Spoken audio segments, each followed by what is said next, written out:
En miles de hogares chilenos hay algún niño, alguna niña o adolescente que perdió o al papá o a la mamá por el COVID-19. Y están pasando esta pandemia intentando además pasar este duelo que viven con las dificultades de las restricciones sanitarias. Una mesa de trabajo se ha configurado para buscar, entre otros apoyos, otorgarles una pensión de orfandad.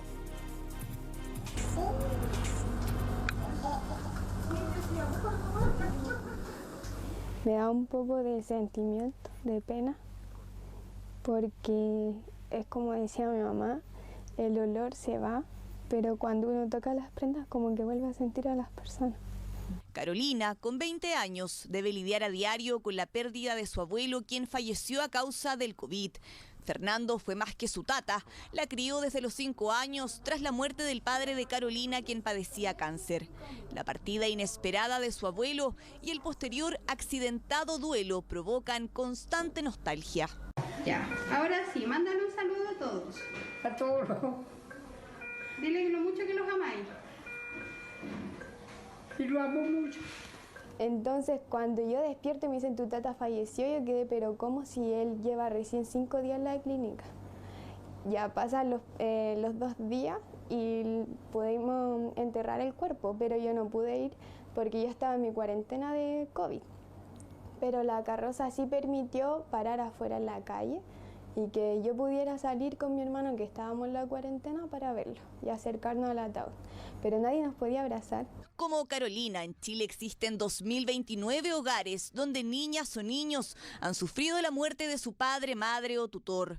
El catastro fue levantado a fines de julio por la Subsecretaría de la Niñez a propósito de la alerta manifestada por expertos y expertas en materia de infancia por la situación de orfandad que está dejando la pandemia. Porque lo que hemos tenido como país es que un exceso de mortalidad asociado a personas entre 30 y 59 años, por ejemplo, genera una mayor probabilidad de que esas personas tengan hijos o hijas o sean cuidadores y por lo tanto, en caso de que fallezca uno de ellos, dejan a su hijo en orfandad. Y los abuelos en general también cuidan de manera rutinaria a sus nietos, les entregan apoyo psicoemocional, financiero, social, y eso corresponde más del 40% en los estudios que se han hecho en distintos países. Es una más de las tragedias que deja la pandemia por el SARS-CoV-2, indican los expertos, realidad particularmente preocupante debido a las excepcionales circunstancias en las que hoy se vive el duelo de un ser querido contagiado por el virus. Según especialistas en la materia, los rituales de despedida permiten que la experiencia de pérdida sea más fácil de aceptar, especialmente para los niños y niñas. Los niños necesitan el apoyo respecto a la emocionalidad, a poder entender qué es lo que está ocurriendo, a entender no solo la muerte de alguien, sino saber qué es lo que les pasa emocionalmente, porque va a haber miedo, va a haber ansiedad, va a haber angustia sobre cómo se van a vivir el futuro sin esa persona o sin ese ser querido. Además que en estos casos he visto que los niños además desarrollan un miedo totalmente terrible al COVID, ya que la mamá o el papá que queda vivo se lo pueda desarrollar o él transmitirle el COVID, no quieren salir de casa. Un duelo maltratado puede tener un carácter traumático. Carolina reconoce que le costó mucho llorar a quien consideró siempre como un padre, pero más hechos siguieron desafiando su resiliencia. Y sobre la misma, tampoco podía llorar con tranquilidad al ser querido que se me estaba yendo, porque me estaban llamando diciendo que mi mamá iba a ser intubada y que ya era lo último que podían hacer por ella para que volviera a la casa. Y yo, entre mi embarazo, que estaba con 8 meses, y que comencé como a adelantar el parto por el tema de todos los sucesos que estaban pasando, no me pude dar el tiempo de llorar a la persona que yo amé, como mi papá, para despedirlo. Sin embargo, el costo no es solo emocional. La última encuesta de caracterización socioeconómica 2020 registró un aumento de la pobreza a raíz de la pandemia. El 10,8% de la población se encuentra en situación de pobreza por ingresos y el 4,3% en pobreza extrema.